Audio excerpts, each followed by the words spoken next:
It's time for another episode review of the only Cartoon Network show I really care about, Victor and Valentino.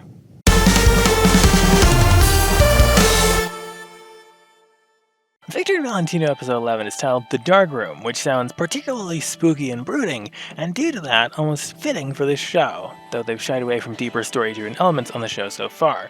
Let's take a shot at it anyway. Like always, we start with that geographically thing called music in a seemingly innocuous scene. Valentino has high hopes of getting into the local photography club. The leader appears to be quite a snob who tries to bring meaning and subtext out of every little thing. He's the kind of guy who'd tell you that pop music is trash, or that modern cartoons are dumb, or that Steven Universe is garbage and here's why. Oh wait, I'm the kind of person who would say that last thing, never mind. As one would expect from being 2 minutes into the episode, Valentino is rejected for his foes being soft boys, with head photog claiming his work isn't edgy enough. Good photography is exciting. It pushes boundaries. And violates personal space. Also, is it just me or does this guy look too white/European to be here? I'm probably looking too far into it, but he looks out of place for a locale inspired by Mexico. Snooty, condescending colonialist subtext aside for now, though.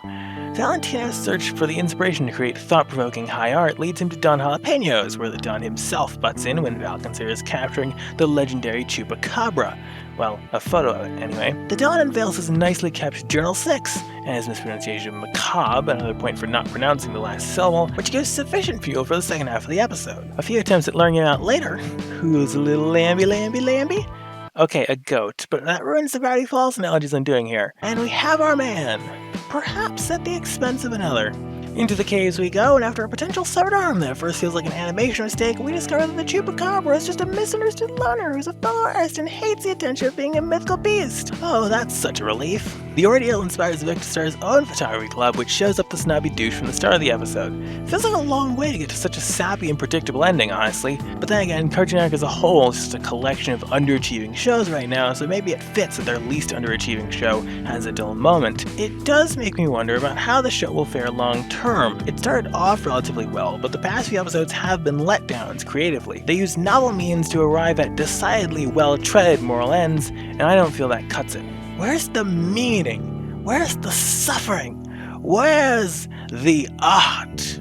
But in all seriousness, while I'm not looking for artisanally crafted narratives out of all my cartoons, Victor and Valentino feels about 3 steps removed from just completely throwing things in, which isn't great. The Dark Room was a meh episode, and given where it is, that feels fitting.